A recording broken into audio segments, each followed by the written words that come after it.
All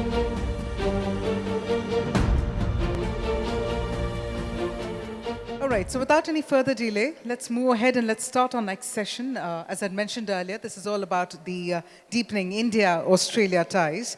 First up, I'd like to quickly invite our speaker. We have with us once again Mr. Deepak Raj Gupta, Order of Australia Medal, who's been instrumental in strengthening commercial and diplomatic ties between the countries. So Mr. Deepak Raj Gupta will join in again.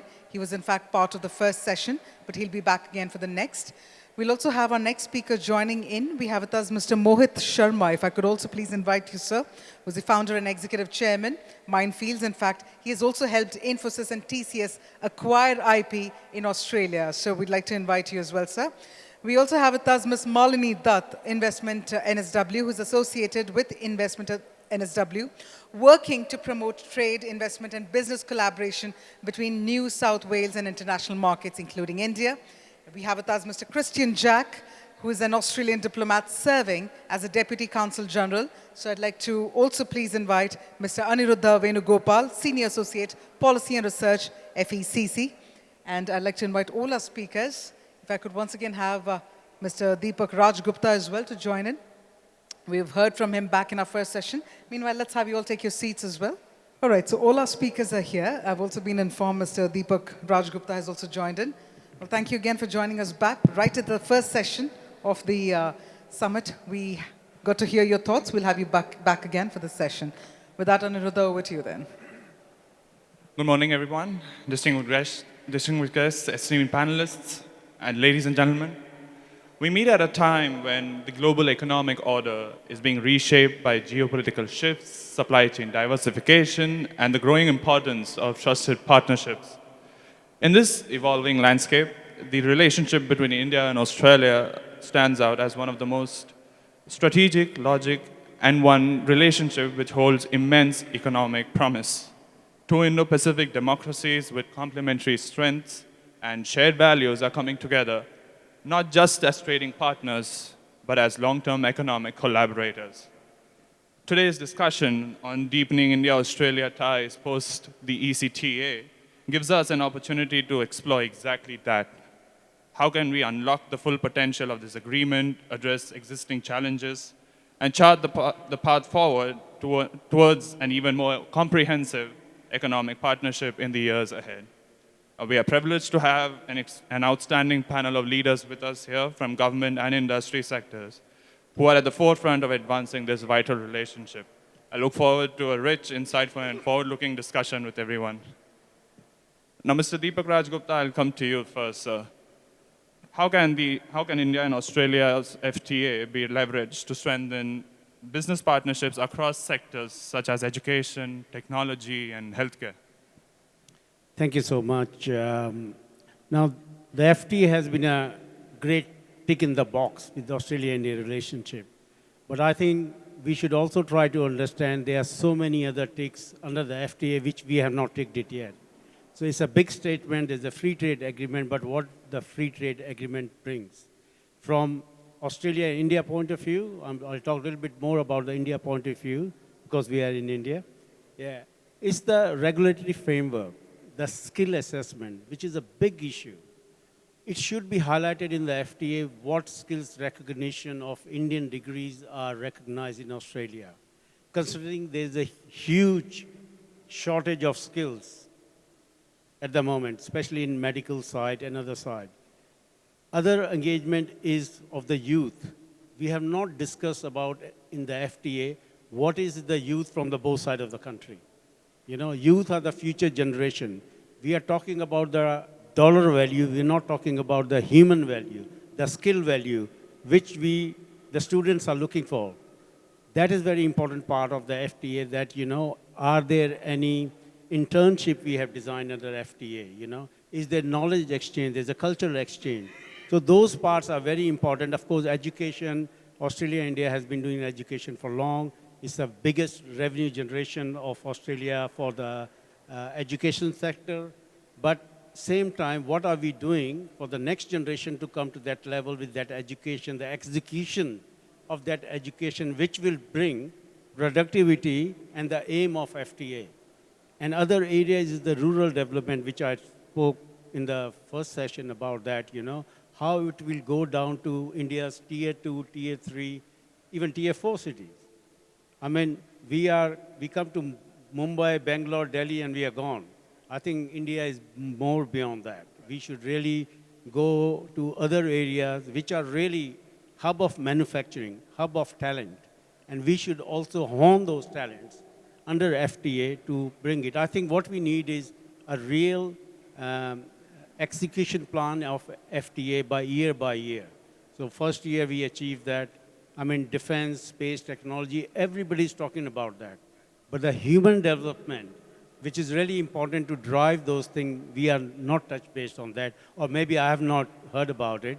So we have all the agencies here, and this is what I'll request them to. We should also deep down to those areas as well, to where we see human development part of the FTA and the skill. We talk about India is the largest skill pool of talent. What are doing with that talent? And same thing with Australia.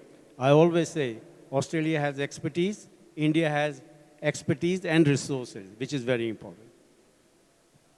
So building up on investing in people, what role does the diaspora play in deepening bilateral ties beyond trade, if I were to put it that way? I think, to be very honest, it's the diaspora who are playing the role, because as a G2G engagement are policy driven, and sometimes policies can be high as sky. It is the engagement, it's the people to people engagement, business to business engagement is very important. See, any economic development, we shouldn't be talking about that top ones. There, it's $1 trillion economy or billionaires, how many billionaires we have. How many people are aspire to come to that level is very important. The SMEs, which is the gut of economy, of any economy, doesn't matter, it's Australia and India, we are not approaching them. Or the corridor is not open for them. They can knock down there. I want, what are the facilities, what are the areas under FTA I can become. If we pick someone from here who is a small business owners, what is there for them in FTA? We talked about space, defense, clean energy, but we have not touched about the human development part, the skill development, which FTA should bring, and diaspora has played a big role. In Australia, diasporas have, it's the first generation is about to complete, and the second generation is taking the baton from the first generation, and they are playing a different role, When I went as a first generation, my thought process was totally different, and it's still the same. It has not changed. But my kids and the young diasporas, they are totally different. Their way of thinking is totally different. So we should capitalize on their way, because they have a good mixture of culture. And business culture is very, very important, So that one area only diaspora can play a role. And Australia-India Business Council is there for that. We are a conduit. We are like a marriage celebrants, We bring two parties together, and then we make them go. So that's the role we are playing. And we are very open to it. We were in Chennai for last 3-4 days. Great hospitality with some of our partners there, and the industry bodies. So we really have to open those industry bodies in other states as well as a model for people to go and engage and get what they want out of it. We have a great institution based here. We have Austrade, we got New South Wales, we got our business owners. They are dealing with them. But I think we don't know where the buck going to stop. And we need to know where the buck going to stop. You briefly mentioned SMEs, so just touching upon that a little more. So how can AIBC act as a bridge for SMEs and startups to benefit from the FTA? So events like this are very important. Delegations are very important. Diverse delegation is very important. This is the first time Australian India Business Council came with the largest delegation. We had 30 delegates, and from diverse background, from education, from research, from biotech, from aviation, from hospitality. So we got a lot of mixed group of people in there, and this is what the menu should cater for everyone. And that is very important, the engagement, how the SMEs, different kind of SMEs. And what is really important, is food is very important, we should touch with them, Is food processes important, we should touch with that. AI, And when I talk about AI, the middle AI is very important. We shouldn't be talking about very high AI, but the AI which will be development for, so many things. I touched upon on my first session on rural development, pharmacy, pharmaceutical, agriculture, traffic management, critical diseases and all. That role a small AI can play, and with startups and small SMEs, I think they can really play a great role. Thank you very much, sir. Ms. Dutt, I will turn to you now. My opening question to you would be, how can state-level initiatives like Investment New South Wales complement the FTA in driving deeper economic ties? Yeah, thanks, Anirudh. And for those who don't know, Investment New South Wales, we are the economic development agency of the most economically advanced state of New South Wales. I think you will relate to Sydney better. So that's the state I represent, covers about 1/3 of Australia's GDP. So I think, from a state perspective, because you also have the federal government, you have Austrade, and of course DFAT that Christian represents. State relationships are very important, and especially our state has forged an alliance with two of the most economically advanced states in India, which is Maharashtra and Gujarat. So we try to leverage and see what are the common sectors where, there's industry, and talking a lot to Maharashtra government with the support of colleagues from Department of Foreign Affairs and Trade, and trying to leverage, those frameworks to further business engagements across both states so that both states mutually thrive. We've done a lot of work with Gujarat as well. We've had delegations traveling, so that's one. I think from the other thing I would like to say from a state perspective with respect to the FTA, just last week itself, we supported a compendium that was done by a private company called Newland Global. And this was a wonderful compendium because it showcased some success stories between Australia and India. And I think, while we are, like Deepak ji also said that our common tactic is bringing delegations, and nothing beats that because you're actually getting businesses to visit each other's countries, and that's where the actual exchange happens. But initiatives like this, where we capture the success stories and what did businesses do right to develop those commercial engagements with each other, are also very important to communicate, so that there's a lot of learnings for not only the businesses, but also facilitators like us. We learn from successes, we learn from failures. So that's another thing at state level that we are doing, supporting such compendiums and case studies of not only, initiatives that are compiled and run by the government, but also credible private players. So yeah, there's lots other initiatives that I can... Speaking of frameworks, so what strategies are being adopted to attract Indian investment into Australian innovation and sustainability sectors? Yeah, so I think, that's a good question. So as far as sustainability is concerned, we released our trade and investment strategy last year, and one of the key pillars of the three was energy transition and sustainability. So there's a lot of emphasis on green energy linked initiatives. And as a tactic, of course, we bring to market through delegations or independent visits credible players. So for example, the University of New South Wales have a center of excellence called the Smart Center, which is the it's Sustainable Manufacturing Advanced Recycling Technology Center, run by, I would say, a very credible lady, Indian diaspora, Veena Sahajwala. And we are supporting her quite a bit. She's just got, a partnership with JSW Steel in the steel decarbonization space, where we had colleagues from the federal government contribute some funding towards a pilot project. So that's one good example of sustainability. But other good examples as well, where in the area of next-gen battery technology, we have a Deepak ji spoke about rural development. So this is a company out of the regional part of Australia, Wollongong. They have developed a silicon carbon-based advanced energy technology, and Himadri is investing, Himadri Specialty Chemicals, almost $150 million in them. So another great example towards sustainability, and India-Australia collaboration. Even in the innovation space, all our Indian cities have traffic problems. Yesterday we were reading about the AI summit. I think there was a lot of news about mismanagement, traffic issues, etc. So I think traffic is such a big problem in our cities, and we have a company called SCATS, which is a New South Wales Transport Division innovation.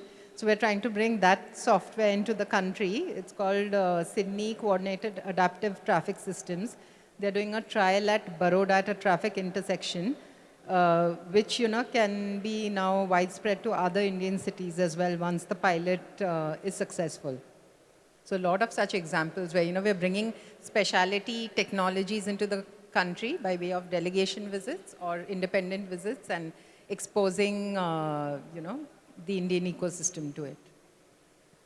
My last question to you would be, how can subnational partnerships, given that now you've touched upon regional and rural development, accelerate collaboration in areas like education, research, and entrepreneurship? Yeah, thanks. So when you talk about subnational partnerships, I'll talk about New South Wales and some of our partnerships. So firstly, in the international trade space, so we have these either sister city or sister state relationships. So with India, we have, as I said, two sister state relationships, Maharashtra and Gujarat. But across the world with some of the other cities, like with Tokyo, Seoul, Guangdong province, LA, Sydney has sister city relationships. So I think these are very interesting because especially with the one that we have with Gujarat, and Deepak ji, the question to him was also around education. So we have one of our universities, University of Wollongong, that has actually set up a campus there. So I think, economically also these relationships then translate into business interactions and actual on-the-ground tangible outcomes. So that's one, but we've had other departments like, the PPP model is a great one, which I'm sure Maharashtra state also would like to replicate. We have New South Wales government where an entity called as Infrastructure New South Wales, Treasury New South Wales, they have come together and they've invested in a fund called Restart New South Wales Fund, which has funded over 800 infrastructure projects. So that's a very good PPP example that we can possibly share with Maharashtra government and good example. Similarly, in the social partnership space, we have some good examples. There's in the climate modeling space, the regional climate modeling, where universities and New South Wales, along with some other states like Queensland, Victoria, ACT, they've come together to look at climate data. Similarly, in the fostering innovation and entrepreneurship space, we've recently launched a sponsorship. It's actually ongoing. It was launched yesterday. Sponsorship program where, if you can find a decent partner in New South Wales, Australia, you can partner with them and, maybe run an accelerator program to support Indian businesses who are looking at expanding into Australia. So that's currently on. If you're interested in knowing more and interested in putting in an expression of interest, happy to talk to you more about it. But these are perfect relationships where university, industry, and government are coming together. So plenty of such examples that we have. Thank you so much, ma'am. Mr. Sharma, I'll come to you now. What safeguards are needed to ensure trade remains inclusive and benefits both large and small enterprises? See, if you look at the current target is about $100 billion by financial year 2030. It's a very ambitious target, and we need to involve both large-scale and small-scale enterprises. As Deepak mentioned, we need to have a specific education and awareness because currently that is missing in both the sides of Australia and India. Currently, 100% of Indian imports are tariff-free to Australia, and 90% of Australian export into India is tariff-free. But there are a lot of non-tariff barriers. Education awareness, secondly is standard compliance, because if you look at the standard of manufacturing in India is different and Australia is different. And Australia will not let any product come into Australia which is not complying with their standards and vice versa. So there has to be a common platform or understanding of baselining of standards, both in manufacturing, innovation. The big corporation can comply with the environmental requirements and other very strict requirements in Australia. But the small scales are not able to comply with all those requirements. In India, we have a very informal SME sector compared to Australia, where we have very formal SME sector, but we have a very large geography. So we have different problem in Australia, different problem in India. So we need to have a dedicated SME approach and sector-wise. Australia has got a very premium produce in agriculture, in wines, agriculture, but India also is very far away from Australia. So we need to have proper standard of maintaining the quality when it reaches India, and vice versa. India is a very big source of value-added services. So, like, for example, all the cattle come from Australia to Chennai, get slaughtered, and then back to go to Dubai. So India is a very good value-added mechanism here. And in IT space also, I help TCS, Infosys to acquire Australian IP. Australia has got a very good IP, and India is a very big market. So there's very good synergy between both of them. And currently, Australian government has launched Maitri grant. So I was in Melbourne last week, and I spoke about that. And currently, it is to kickstart and amplify the innovation investment in both the countries. Maybe in sports, maybe in agriculture. So currently of 5 IPL coaches, out of all 5 are from Australia. So you can see the contribution into sports. AFL, NFL is coming into Australia, in India. And likewise, we have Kho-Kho and Kabaddi in Australia from India. So that's a cultural exchange. But coming back to your safeguards, I think we need to have proper framework. And all the guardrails regarding IP has to be also introduced. It is a very early stage currently. Thank you, sir. So what opportunities do you see for Australian companies in India's rapidly growing consumer and industrial markets? Yeah, so one of the benefits of India is that we have a very big market of consumers and now very affluent consumers. So I brought 25 years back a company called Cookie Man into India in 2002. At that time, the cookie was about 100 rupees and Parle-G was about 2 rupees. And we thought that India would not be able to afford $100, 100 rupees cookie. But now you see that they have got 120 branches in India and they have closed their Australian operations. So it's a very big market, and the main thing is very affluent market also. And you can see now, like India can't import milk, but A2 milk is a very big produce of Australia. And currently China controls most of the dairy in Australia. Iron ore, again a very good produce of Australia. Again, China controls most of that. So if Australia want to have alternative to China, and India want to also reduce dependency on the indigenous coal, I think that's a very good opportunity. Adani is there already for the coal. Only issue is that, again, logistically is very, very expensive to get coal from there to here. But iron ore, lithium, textiles from India to here, there are a lot of opportunities which can be explored. From India to Australia, I think like for the exporters, it is always UK and US because of the size in those markets. But Australia is also coming up on the radar now for premium resources from India to Australia. So what role does technology transfer play in strengthening bilateral cooperation? Yeah, as you know that India is a powerhouse of IT labor, I will say. And Australia in the past has been a forefront of innovation and premium IP.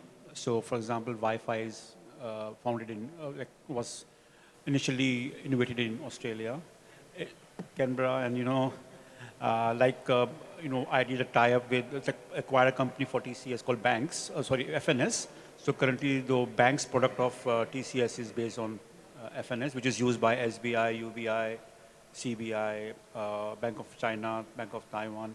So that is a very good synergy to bring IP into India and deploy here. Likewise, in analytics, there's a lot of IP in Australia which can be bought here. India has to also uplift its game. I was in AI Summit. I think they're getting there. And innovation will start happening. Like India is known for AI plumbing, but they have to now become innovator. So it's happening. It will take time. It's a change of mindset. And Indian government is also investing a lot. And likewise, Australia is also supporting the startup hub in Sydney, Melbourne, Perth. Mining tech is another technology which can be brought into India from Australia. quite advanced because in Australia, the labor is very expensive. So to reduce the dependency on labor, we are automating most of the process. So mining tech is another area, and same is health tech. Thank you, sir. Mr. Jack, I'll come to you now. From a diplomatic perspective, how does the FTA reshape the strategic partnership between India and Australia? Firstly, just let me say thank you so much for having me here, and congratulations to Priyam and her team at the GEC on co-hosting this event with the Ministry of External Affairs. I think it's a fantastic initiative, and I'm really pleased to be part of it. Also, a great hello and welcome to the other panelists as well. You asked about how the FTA can kind of shape the strategic partnership between Australia and India. Australia and India are actually comprehensive strategic partners since 2022. Our Prime Ministers at the time was Prime Minister Modi, and in Australia, Prime Minister, I think it was Malcolm Turnbull, signed the agreement to, actually it was Scott Morrison, to put this agreement into place, which committed both sides to cooperating across a whole range of different areas. But what that missed out was an economic component, a truly economic component. And so there was a lot of thinking at the time in Canberra to come up with a way that we could kind of bridge the gap in that space. And the FTA negotiations, which had been happening for quite some time, I think a period of close to a decade, if not longer, finally came to fruition. And I think what we really saw on the Indian side was a genuine willingness to come to the table and really get a deal done. So we were very pleased with the deal that we were able to conclude with India in 2022, one of the first countries to do so. And obviously now India's gone on a long pathway, included a range of other agreements with some of the world's leading economies. So we're very pleased to be just kind of to play a role in that. So what the FTA does is it really provides a bedrock or a foundation, if you will, in terms of the economic relationship.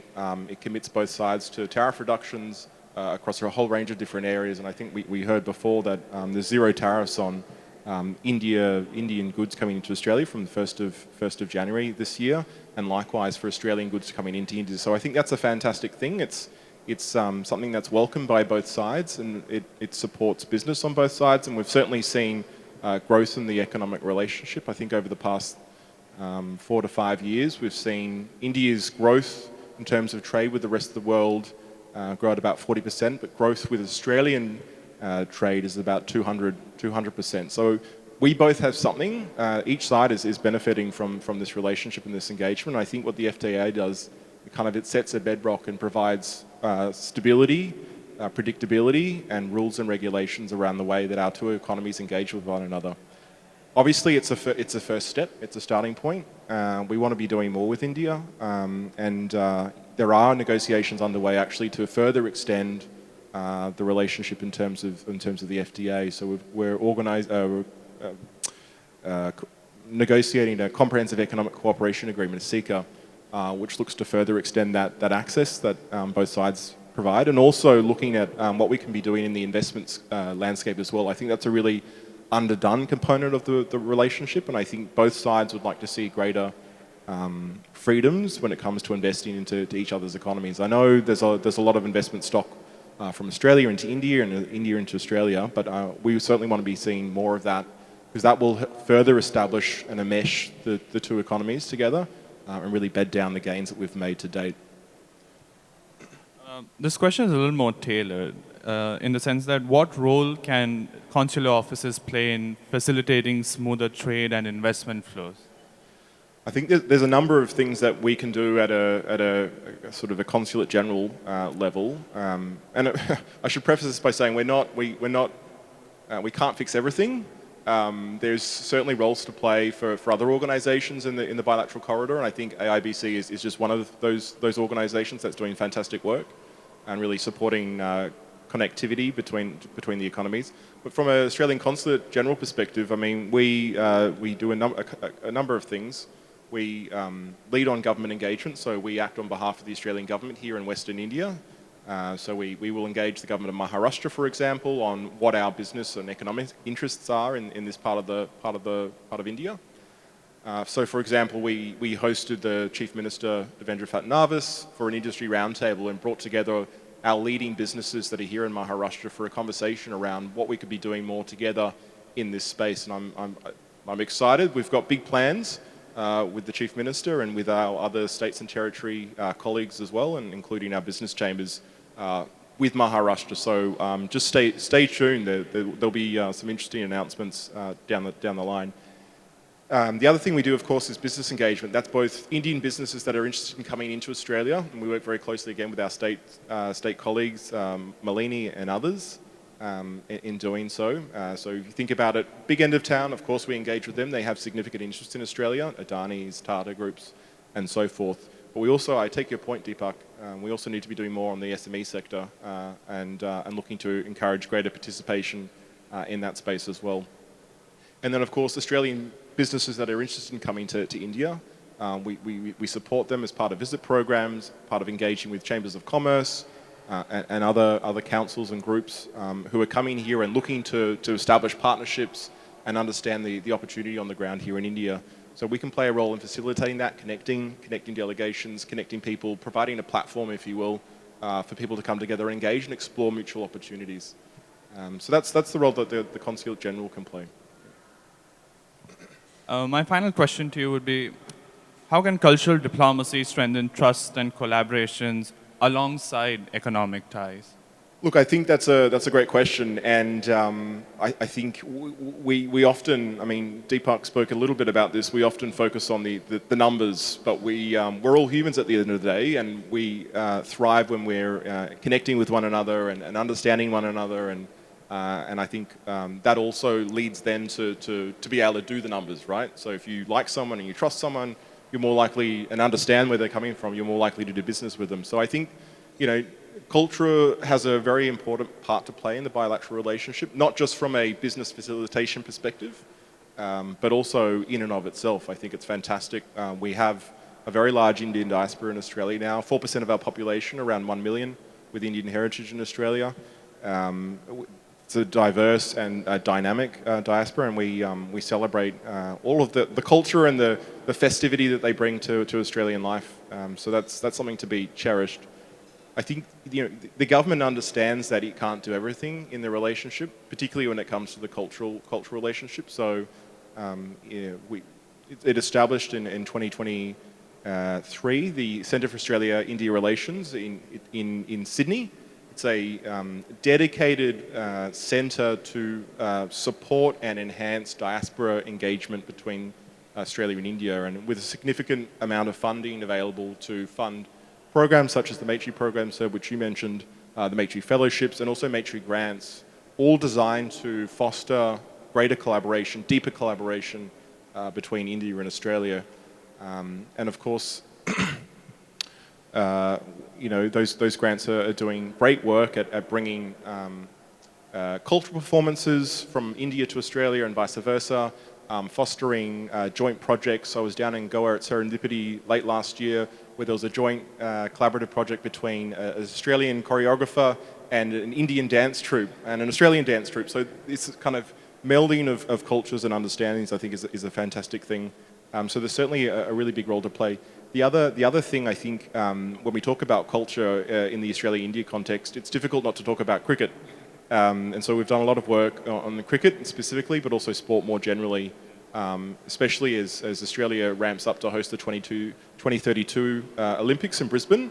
And India is obviously hosting the 2030 Commonwealth Games in Ahmedabad, but also very keen to host the Olympics in 2036. So there's probably an 8 to 10 year runway there where we can really be doing a lot together in the sports space, and not just sport itself, but also the commercial aspects of sport. So it's sports science, medicine, training, training in excellence, nutrition, all of that, but then also coupled with how do you run a global world-class sporting event, how do you manage facilities, how do you do transportation, security arrangements, all of that stuff that I think, you know, Australia and India can really share best practice with one another and support one another in our sporting ambitions. So to sort of summarise it all, I think culture is a really important part of the relationship, and it's something that the Australian government is paying attention to, but we can't do everything, and we really welcome other organisations coming into the space and providing opportunity and support as well. So that's it. Thank you. This is a question to all of you. Just quick thoughts as a final question. So, what governance, financial, or technological frameworks are essential to ensure that bilateral ties remain resilient and in the times of global uncertainty? I think strong FTA agreements are very important with outcome-based and time-based, timeline-based. That's very important. There's no point signing an MOU and it goes to your file 13 for next 10 years. So that execution is very important because, as I said, FTA is a broad statement, but underneath FTA, there are so many other elements which will bring global stability. That is more important than global financial transaction. I think in addition to the FTA, so something that Australia and India already enjoy is that we have a Quad alliance as well. So I think that framework is very important from a resource security, logistics, continuity perspective. So I think from my perspective, I would like to talk about that. I think, as Manali mentioned, Quad has been a bit weakened after the US current situation or stance. I think there should be a bipartisan representation to make sure it always there in a strong position. And just touching base on one small thing which is very relevant, what I've learned in the last 25 years in Australia, that Australia is a quite professional country as such. And you can see the difference between Indian cricket team before and after Greg Chappell was appointed as coach. So India has become so professional now that they're beating Australia also. So maybe it's a time for having an Indian coach for Australian team. Thanks so much. I can see that time's up, so I'll be very brief. Look, I'm very excited and confident about the future relationship between Australia and India. I think there's just so much we can do together. Culturally, we're very similar. There's just so much potential in the relationship. So it's a very exciting time, I think, for Australia and India. Thanks so much. I'd just like to remind that Australia-India Business Council is turning 40 this, or is already turned 40 this year. For a member-based organization, we have achieved this milestone, and we'll be celebrating this milestone not only in Australia but India as well. So Mumbai is a one hot pick for us. So anyone who wants to join Australia-India Business Council and part of that celebration, please do. And one of the things we talk about a celebration is the cultural exchange. So you want to do some traditional fashion show with the Indian fabric, with Australian models, and other areas as well. But feel free to speak to many reps from the Australian Business Council are here, and it'll be good exchange.